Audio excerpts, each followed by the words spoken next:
So what I'm going to talk about today is some of the work that I did and Suko did. She's a colleague of ours. She's in Japan now, getting ready to work on her PhD over in New Zealand.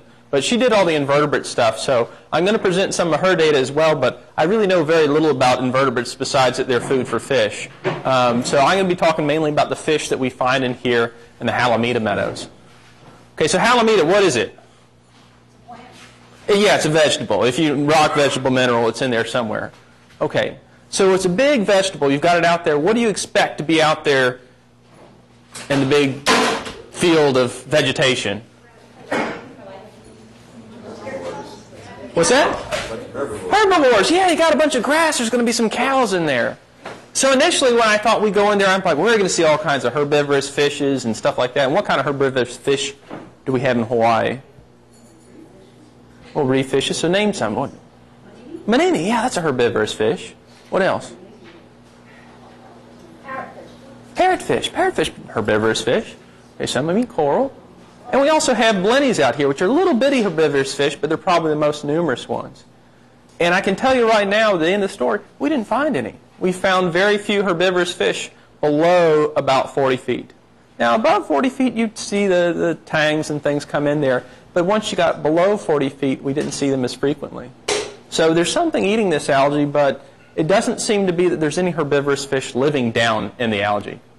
Okay, so I just want to thank everybody that helped out. Obviously, Heather, Kim, Peyton, Dave Pence, Skippy Howe over there was a tremendous help. Not only would he drop us off at the right spot to go down and see the algae, but he'd often have warm coats for us when we got up and sometimes coffee and stuff like that. He was really our savior, and we couldn't have done any of this without him. Okay, so we had some research questions. Heather came over and said, well, we've got this Halimeda meadow, when we'll find out basically what's in there, what kind of fish are in there, what kind of invertebrates. So that was just our main question. How many different fish and invertebrate species are down there? Okay. The second question was, we noticed there's a couple different types of habitats down there. There's the area where the Halimeda is, and then there's the area where the Halimeda isn't. So we were asking, does the diversity, the number of species, and also the abundance of these guys differ between the meadow canopy, which is where all the vegetation is, and the open sand? And then finally, we obviously hoped that Halimeda would be some very important habitat for some commercial or recreationally important fish species or invertebrate species. So we asked about that too. Is there anything important down there that we need to be worried about, conservation-wise? Okay. So first, how we did this was visual surveys. We'd swim around for a while, write down the fish that we saw, write down the invertebrates we saw.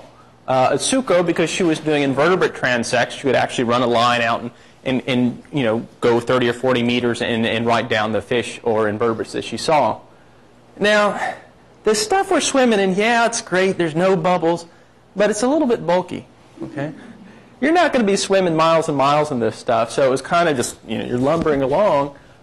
So we also tried to work in very small areas. So in addition to doing visual surveys, we did something with a clove oil collection. Now, the fishes that you all mentioned previously as being coral reef fishes, you said manini and you said parrotfish. These are all big, colorful fishes. Okay. Things you obviously see, bright, flashy things that you pay to come to see in Hawaii. But I tell you right now, the majority of reef fishes are very small and are very cryptically colored. But you don't think about them because you don't see them.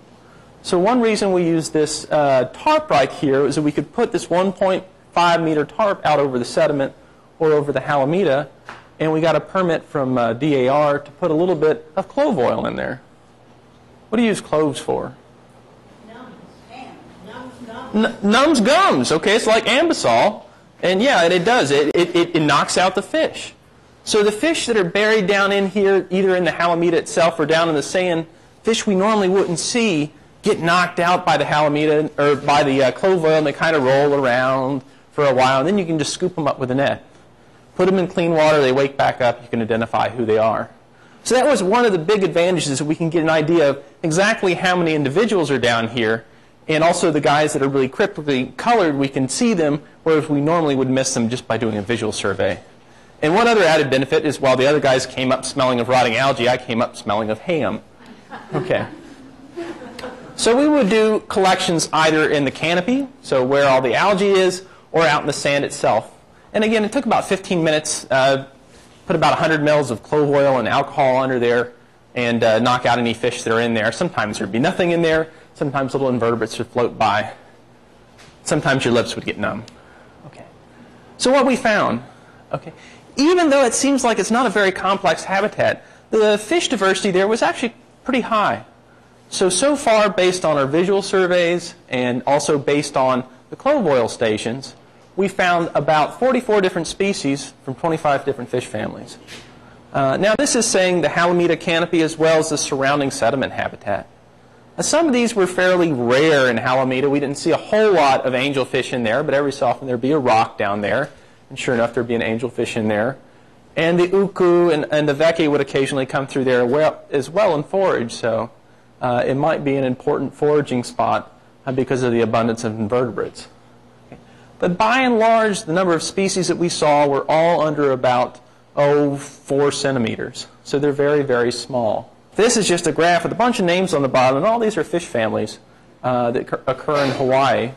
And so these are the 24 families that we found. And you can see that most of them, the diversity within each family is very low. We usually just had 1 or 2 species. The exceptions were the wrasses, the Hinalea, and then the gobies and the dragonettes. But everything else, we just had 1 species of each family. Okay, so here are the wrasses. They were the most diverse family in the Halimeda Meadows, meaning we had the greatest number of species, and they were also the most abundant. Okay. If you go down there, you see teams of wrasses going back and forth through these meadows, kind of like the sharks and the jets from West Side Story. They're just cruising along there, and they seem at first to be eating the algae. You see them going through there and knocking over, the Halimeda and saying, "What are the wrasses don't eat algae?" But what they actually seem to be doing is eating the invertebrates that are clinging to the algae.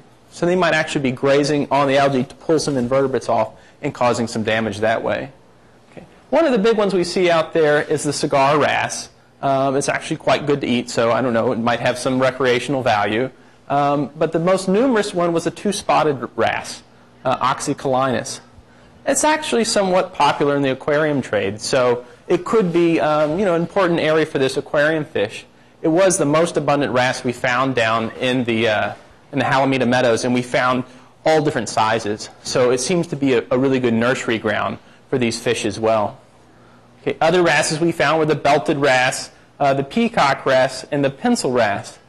Now this guy, even though we could sometimes see him, we couldn't definitively identify him until we knocked some out in the clove oil stations. Some of these guys we could see visually and we didn't have to collect with clove oil, but some of them we couldn't get any other way. 2 other wrasses in here. We have an endemic wrasse that's found only here in Hawaii called the sharp-headed wrasse, and it's sometimes grouped into a group of wrasses called razorfish. And this occurs all over the place in sandy habitats, and it burrows down in the sand. You try to chase after it, boom, it's down in there, it's gone. And so on our second dive here, the first year I came out, I said, well, that looks like a Cymbalutes to me, but that doesn't look quite like the ones I'm used to seeing. We were seeing this guy right down here. This is called the knife razorfish. And so I took some pictures of it and managed that one time out of 1,000 to actually hit something with a spear, and we speared him. So I waited a couple months or so, and I felt kind of tentative, and I said, well, I'll send a picture to Jack Randall, see what he says. And he's, Jack, well, it looks like that's a species that's not found here. And sure enough, it's here in the Halimeda Kanaloana Meadows. So originally, this species occurs off of East Africa, but now it's on Maui. Okay? And we haven't seen it anywhere else on Oahu or anyplace else, but I've seen it at least 3 times on Maui.